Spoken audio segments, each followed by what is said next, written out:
have picked TV series that we think you'll enjoy binge watching. Dark. When two children go missing in a small German town, its sinful past is exposed along with the double lives and fractured relationships that exist among four families as they search for the kids.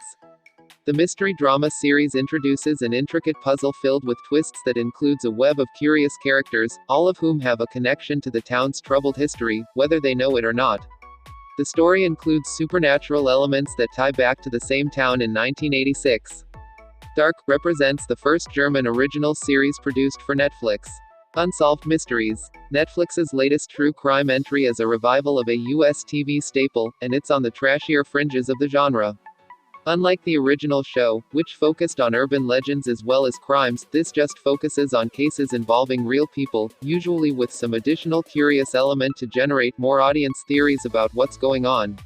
It feels like it's been designed to turn everyone into armchair detectives, and while that comes across as a little irresponsible, Unsolved Mysteries is still an entertaining watch on Netflix. The Witcher. Netflix's first big fantasy series is an adaptation of the Witcher books by Andrzej Sapkowski, which were already adapted into a series of popular games. If you were disappointed by the end of Game of Thrones, it's a treat. Henry Cavill plays monster hunter Geralt of Rivia in a story that spans decades and wars between nations, though the best parts of Season 1 air the Monster of the Week episodes that see Geralt facing off against a dark creature. These usually have twist endings, too, and they're a treat. American Crime Story. Both seasons of FX's American Crime Story are among the best shows on Netflix, though they're listed under separate entries depending on the case they're based on. The first, The People vs. O.J. Simpson, digs deep into the shocking murder trial, including the legal teams on both sides. It features an amazing ensemble cast, notably Sarah Paulson, Sterling K. Brown, John Travolta and an excellent David Schwimmer. Tiger King, Murder, Mayhem and Madness.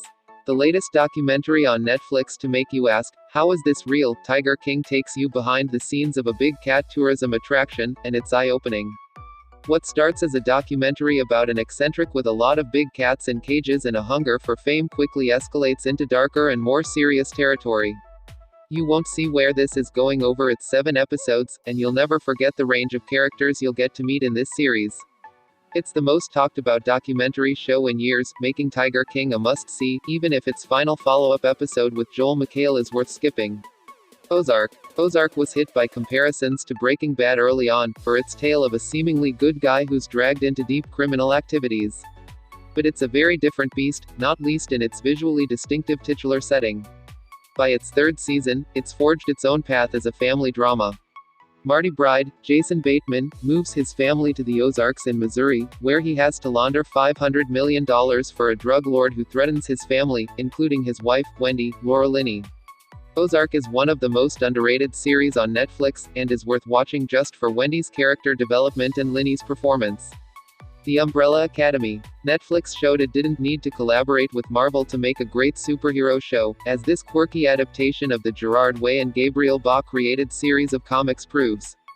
In Umbrella Academy, superpowered siblings reunite after their adopted father is murdered, and together face a possible apocalypse.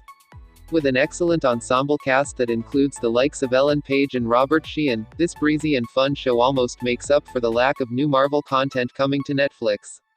Mindhunter. David Fincher is no stranger to Netflix, since he directed the first ever episode of House of Cards, but Mindhunter is Fincher going, well, full Fincher.